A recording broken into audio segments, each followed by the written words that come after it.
Hello, hello. Welcome back to Moon Phase Tarot Poll. I am Taylor Ursula of That's So Pisces, and it's time to talk about this week's sticky Libra full moon.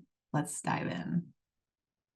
Now, if you tuned into my Aries season preview video, then you may recall that this is the full moon I was talking about. That's going to be a little bit sticky, and it's going to highlight a lot of our most tender, sort of deep and inner wounds. These places where we feel uncertain, not allowed to be ourselves, especially as it moves very slowly through Aries.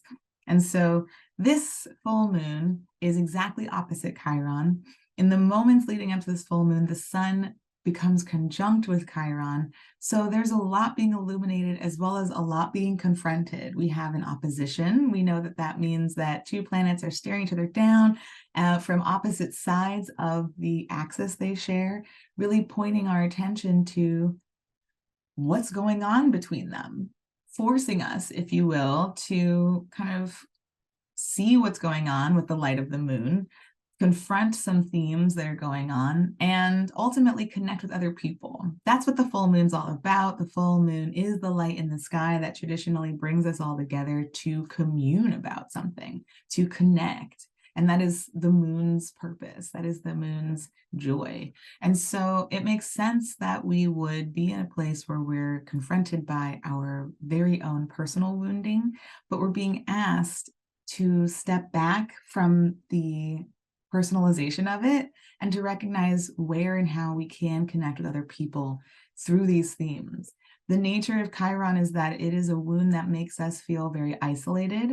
It makes us feel very alone. And this Aries Libra axis is all about the individual and how it fits into the collective. So how do we take something that feels like it's plaguing us on an individual level, and how do we step through the feeling and the pull towards isolation and instead kind of bridge the gap toward how we can share some of that experience with others around us? I think the likelihood is that we'll find that other people have similar experiences, other people can speak to or can hold space to what we've been through.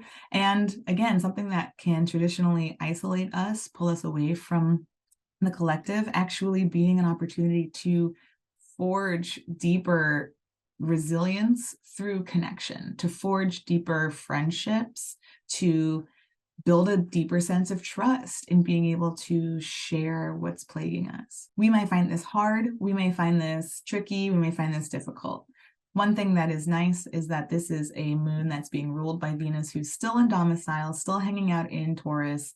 And so there is the call to be able to ground into ourselves at this time, to be able to call upon resources that can comfort us through this wounding, rather than calling upon us to rage through it or roar into it. And we have Mars ruling the sun side of this formula of this full moon. And so Mars moving through Cancer, we know, is about community, is about having our own needs met by asserting for the care of others' needs. So this is really pulling us to rely on the resources that we have come to trust in terms of self-soothing, and to ground into what we're experiencing, and from there to extend outward towards those around us, to connect with others as a means to explore how sharing the grief of our wound can actually bring many resources to not only ourselves, but those we care about who may also be experiencing some of the same suffering or pain. So we are doing our best to resist lashing out, projecting, isolating, severing ourselves from others, and instead we are doing the sort of gentle, kind work of reaching out to others instead.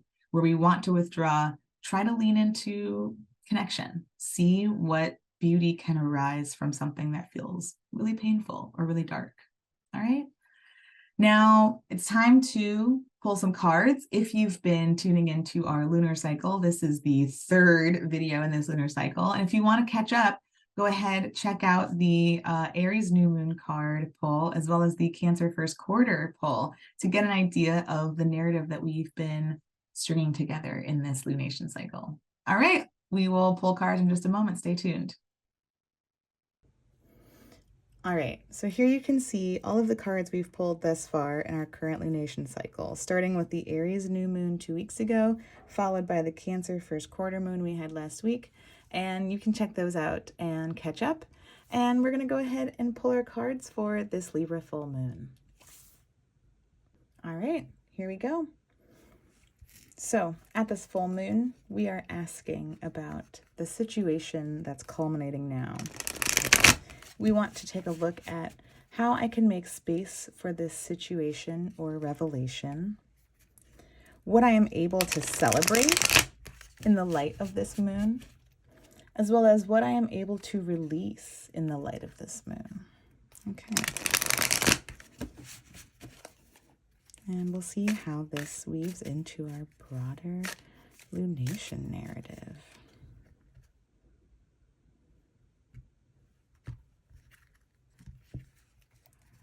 Okay.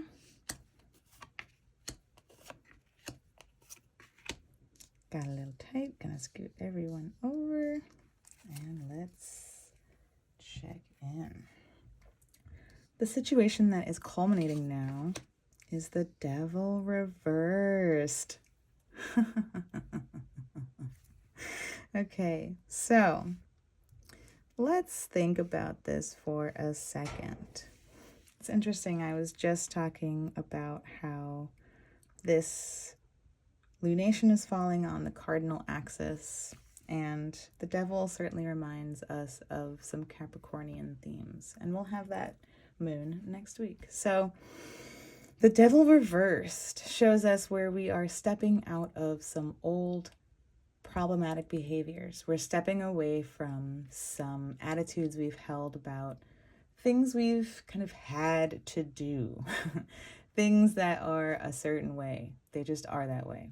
For example, we can think about, I can't help that I engage in problematic behaviors. That's just a part of the culture that I am in.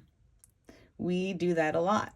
And if anything, our culture encourages us to do that. What we're doing at this full moon is we are taking a look at all of the maybe vices that we have carried, self-defeating attitudes or activities or things we engage in, and why we do so. So what are we avoiding when we engage in our vices, when we give in to some of our baser level instincts? Typically, we do that when we are trying to avoid something more real, more painful. Since we're talking about a full moon that's bringing up a lot of our pains, and I talked about trying to avoid the urge to isolate or separate or lash out or otherwise kind of project what we're feeling in some other way, we are absolutely looking at a time where we are being called to reflect on perhaps some of our more self-destructive coping mechanisms, ways in which we've dealt with something painful in a problematic way or in a way that doesn't actually serve us.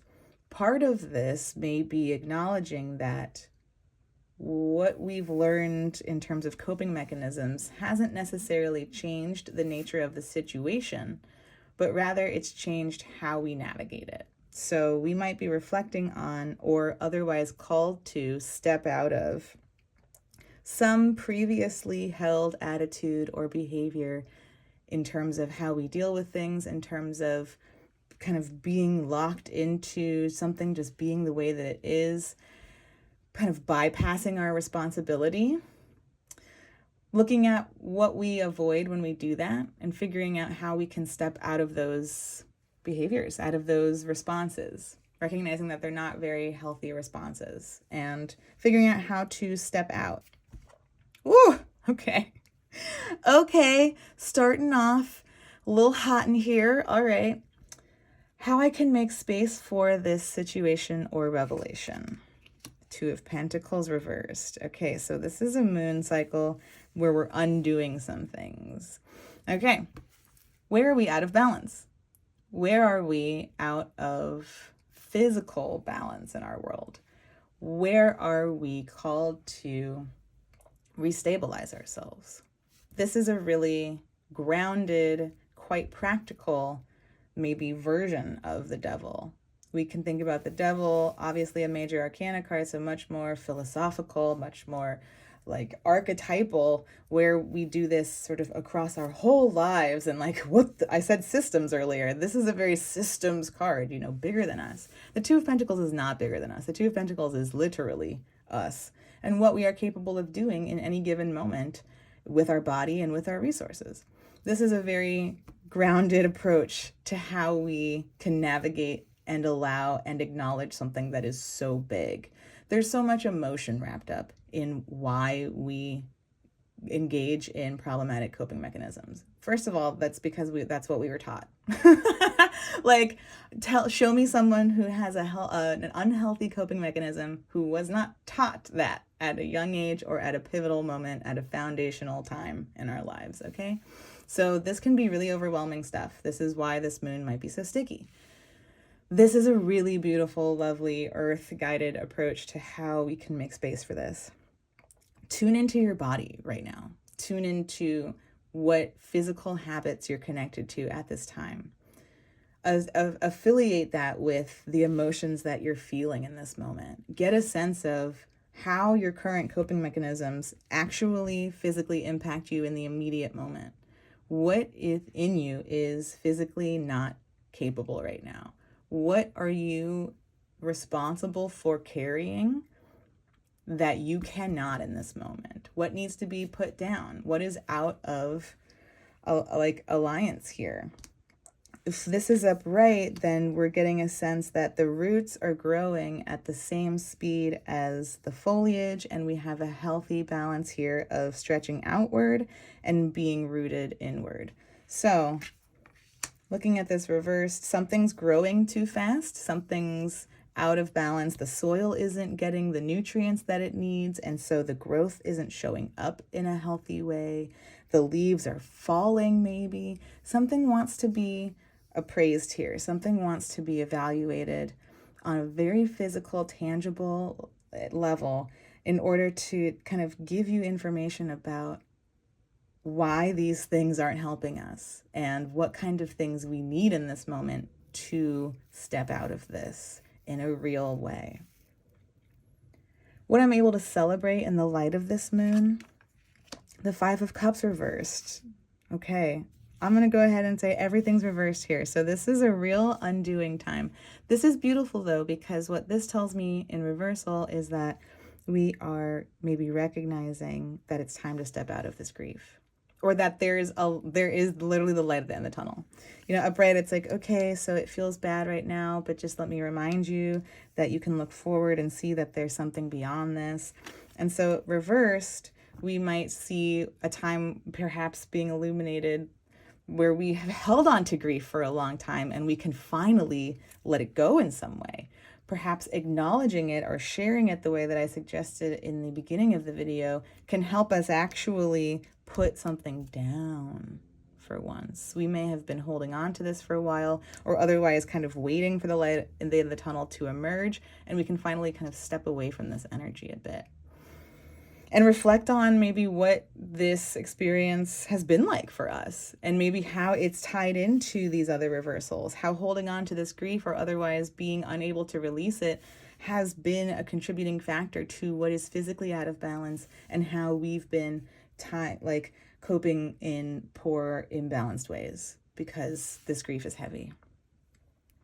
What I'm able to release in the light of this moon, the need to look back on better times, the need to try to reflect perhaps on childhood or some other younger time when something may have felt possible, or something maybe went wrong at this time that catalyzed all of these events.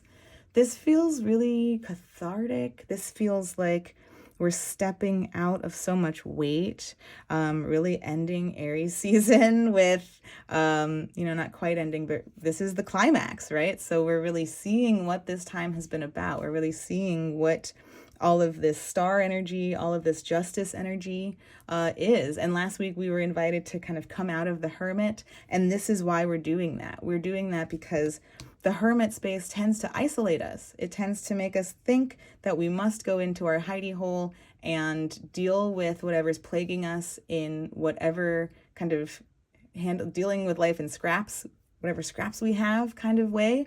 And that tends to make us isolate. If we're physically out of balance, then we want to recognize where our emotions are a part of that and how these combined create the need to be in the devil space. And we're releasing the need to kind of wish for some previous time, or a need to dwell on the past. This is us stepping out of this kind of mirror reflection and finally being able to be in the present. And I think that's a really big part of acknowledging and sharing grief, is that it allows us to be in the present rather than trapping us in cycles of the past and the future. The devil really highlights that, like these reverberating, kind of echoing chamber feeling is like we're just going to be in this feedback loop forever. And this shows us that we're not. If we can do this week, we can really step out of the echo chamber. And that tells me something big about maybe the Aries eclipse energy that's coming in. So if we can connect with others, if we can step out of things that don't help us, that really just bring us more harm, if we can really just on the most basic fundamental level tune in, tap into our physical body, be present with our body, be present with our emotions and the grief, and release them. Release the past, release, just release, just release. Okay. All right, y'all. We'll really be releasing when we have our Capricorn third quarter moon next week. And I will see you then to talk about how we processed all of this big stuff. Take it easy, be gentle, connect with your loved ones, and give yourself kindness. Okay, I'll see you next week.